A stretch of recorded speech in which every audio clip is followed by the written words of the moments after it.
wa idha qila lahum sitayuni be yetama ittabi'u jokke ma anzalallahu konko Allah jippini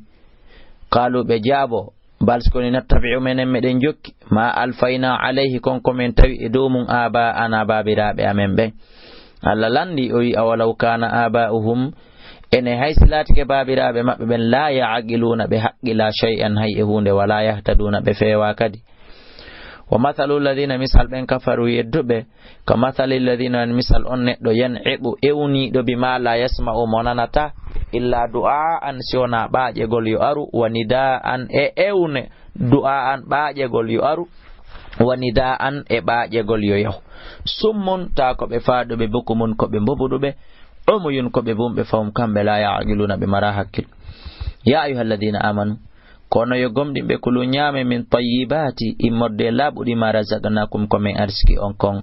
washkuru lillahi yatton Allah in kuntum sallat iyyahu ko faade makko ta'buduna on ko rewoto inna ma harrama alaykum ande ko harmi do mon almaytata ko koko mai harmi hirsaka waddama e kala ƴiƴan harana hayre nden wona ɓernde nden wona ɗamol wala hamal ɗum amma siko ɗum ɗon ɗen ƴiƴe ɗon ino dagi ƴiƴe ɓernde ɗen andi ko e honno inete jope ɗen andi ko ƴiƴan hayre ɗen andi ko ƴiƴan ɗen ɗon hino dagi wala hamal khinzir e tewu kose wama uhilla e kala ko hirsira bihi e kala ko daginira bihi fewndu hirsigol mum li ghayri llahi harana inde Allah nden jantata on ñaamu ɗum kadi kono ka sulhu Allah yifamanide turra kala lurriɗo ha tawi mayay woni ñaami ɗum ɗo ghayra bahin ko alda e bewrugol jaggita sariya on wala aadin wona tewagol pas jaggita yawta sariya Allah on oɗo e oɗo mum so be tampi ha o tawi o mayay o ñaami ɗum haray fala ithma ala yaray bakkatu fawakimo ko woni tun so ñaami wona yo wi'u ko yo maru haray ɗum ɗon haray bakkatu no ton inna allaha andena Allah ghafurun ko yafot oɗo rahimun ko yurmeteɗo innal ladhina andena ben yaktumun wumbe suudude ma anzalallahu konko Allah subhanahu wa ta'ala on jippini minal kitabi morde ka deftere wa yashtaruna hibe wattitira bihi dun samanan qalilan coggelel fandungel ulaika be do ma yakuluna be nyamali be sokkaki fi butunim kadir didi mabbe illa nara sona yite e pika de nyande dargal wala yukallimuhumullahu alla yewti do ita e mabbe yawmal qiyamati nyande dargal sakkona o yurma mabbe ma o yurma kabe ba ko tuma yewtududa e goddo si yurmende sora wala yuzakkihim o labbintabe goy kadi wala minodani bi adabul lette alimun musude ko sabimbini dum do fu mudum awa ko odo suudugol nde do alqur'anare suudugol alqur'anare nden yeyande ko harmi nyama cogumum ko faanda dum ko jangugol odo aya anda ko ni haniri ha gayna yiltoron ka gollitirde dum don fikun entere hundayo hebo nyama du wada karedumu ulaika alladhina ko ben won ben ishtarawul talalata sodirbe majjere nden bil huda pewal ngal Allah no okkuri be pewal ko yonata eti be sodiri majjere nden wal adaba be sodiri kadi letta den bil maghfirati sabu yafuye on yafuye Allah be jetti dum don be yeyi be sodi ko wiyete kon lette be do fama asbaram amodi kon dum munyini be kon dum wakkilini be alannare e do natugol yite ko majjere keferankaku dalika ko wadi dum bi anna Allah sabu Allah nazzala al kitaba kankon ko jippini deftere nden on acca yakke ndaygungum fandi ko wona torsirede kon awakati fewno do nini hiden ka fulawa ko kala mi on fewno do mabbe no nelani langa e haaju awa jokkere en dam mi arde appareji ni fi wota golle men den somu gano hiden andi dejjayi aray gano dejji honko hankare wonde ko nakiri den ala on tigi ngongay haraje minali yon ndaygungum fandi ngongure den tiidi ko duwoni den faljugol on yafoto dalika ko wadi dum bi anna Allah sabu ko Allah نزل الكتاب كو جيبني دفتر بالحق سبو غونغا وان الذين عندنا بين اختلفوا لوتندير في الكتاب في دفتر لا في شقاق بيوني اندر لورال بعيدا وديتيغال نونغوي كادي بيوان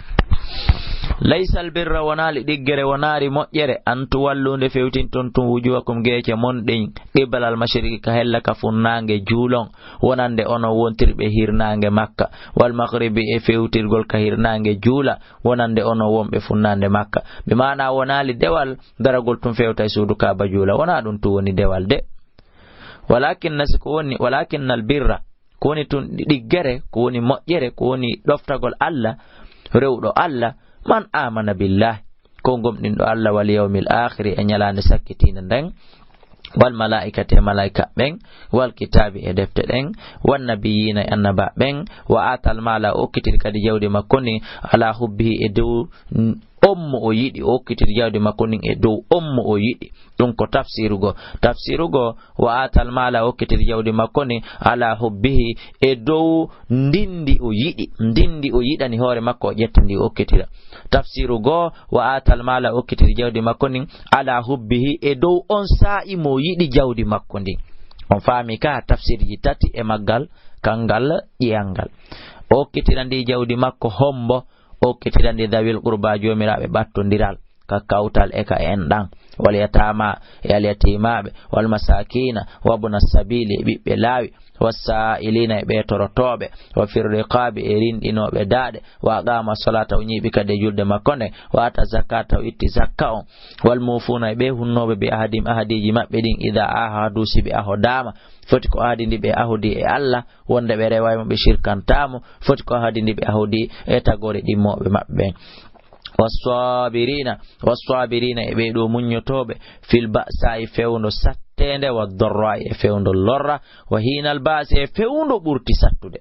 muño ha muñcito ulaika alladina ko ɓe woni ɓe sadaqu gonguɓe ɓen so ɓe ɗo wi ko ɓe gomɗin ɓe aray hiɓe mari gonga wa ulaika ɓe ɗo humul muttaqun ko ɓe ɗo woni huloɓe Allah ɓen Allah daari ya ayuha alladina amanu kono yo gomɗinɓe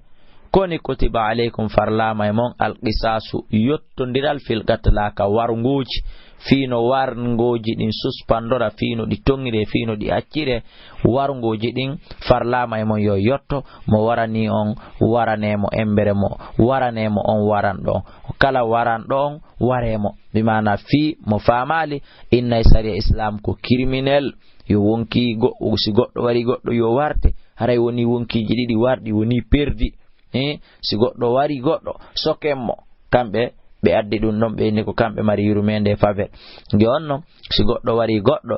a wartike warɗo on andi on ɗon daɗi warde goɗɗo aduna ko wana noon kadi ɓe ɗum ɗon feƴƴi e yeeso mum ɓen kadi hulay daɗi warde goɗɗo aduna amma si goɗɗo warama soka ama on hino wawi yaltude o wara goɗɗo Allah daali ila ɗo alhurru bil hurri pullo no warire fi ɓa o wari pullo wal abdu bil abdi maccuɗo no warire fi ɓa o wari maccuɗo wal untha bil untha debbo no warire fi ɓa o wari debbo faman ufiya lahu kala noon on mo yaafani ɗum min akhihi immorde musidɗo makkon shay'un goɗɗum fattiba'un haray ko yo jokkir ƴantugol diya on bil ma'rufi no moƴƴiri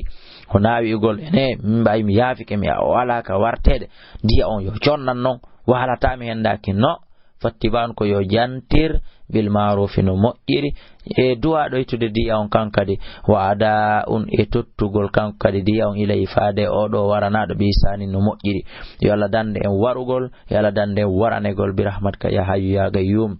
dalika ɗum ɗo sa yi Allah wi'i mo wari yo warte mo taƴi jungo makko ngon taƴe mo wujji jawdi jungo makko ngon taƴe o nawasi ko criminel yagal takfifun ko foygintinangol on nambaraji ɗin e warngoji ɗin mi rabbikum morde ka jomi mon wa rahmatun e yurmede famani tada kala jaggutuɗo ba'da dhalika ɓawo ɗum fala waray on ɗon hino wodanimo adabul lette alimun musude walakum sondari noon on taskike on tawayno wodani on goy fil qisasi e nder o yottodiral hayatun gurdam moƴƴan parce que wila ka goɗɗo wara on ɗon kadi o warta ɓe wonɓe ɗon foƴo jay ɗon son wattili on taway ko ɗon gurdam mon ɗam woni ya ulil albabi kono jomiraɓe haqqillaji Allah waɗen jomiraɓe haqqillaji la'allakum no gasa non tattakuna hulay Allah si non feƴƴi kutiba alaykum farlama e mon ila hande ida hadara si tawama hadakum goɗɗo e moɗon almawtu mayde nden en taraka simo acci hayran moƴƴere bi mana simo acci jawdi alwasiyata yo wasiyatu yo wasiya non ndi jawdi makko lil walidayni wonande yuma makko e ben makko wala agrabina e battondira e makko ben bil ma'ruf no moƴƴiri haqqan wodum do ko farilla wasiyanagol jawdi ne yuma mum e ben mum e battondira ben wodum ko farilla alal muttaqina e dow huloɓe Allah ben ko woni tun non o do aya ko montado de kafiro mum en jangay mo en gollitirtamo ila nelaɗo maki la wasiyata li warisin illa idha sha al mawrusun wo e wasiye sellanta kala rono wosi ona rono be hedditiɓe ben yiɗa ila ɗo qur'an sendino ka suratu nisa yeso to li dhakari misul hazil unsayain no wodani gorko kala embere geɓal rewɓe ɗiɗo donc aya on qur'an jeppino ko sendi kala ko heɓata ɗum ɗon bortintake hande kadi ala dali noon faman baddalaw kala wattutuɗo ko ɗum woni wasiye o mbadama sami o ɓawno o naniri mono fa innama ithmu wara e bakkatu on ko fawi ala alladina ko dow ɓeɗo yubaddiluna wattutuɓe ko ɗum woni wasiye on inna allaha no allah samiyun ko nanowo alimun ko anduɗo haray wattengol bindol hoore ɗon fiyo haala kam wawu timmude ngol bindol e kuntum ko wontiri kasengo nano ɗon faman khafa kala huluɗo non o andi wasiye on wona yo bonnite fewndo aya on gollitirte kala so winni ene ɓeygo ankari mi wasike mo otoje tel mi wasike mo terenji tel haray ko ɗum ɗum woni ko yettinta Allah ino faman khafa kala hulɗo min musin immorde e musiba faman khafa kala hulɗo non joni min musin immorde e wasiye on janafan o nyaare aw ithman ma bakkatu ndara tawa mo mari rewɓe ɗiɗo otoje tati o inni ɓeygu makko o yatun otoje ɗiɗi oɗa gotal ma ɓeygu makko oɗa tun joni otoje ɗen tati kala oɗa heɓali ko ɗum ɗon ko wasima anda noon si o wasiye ɗo hewti ka fami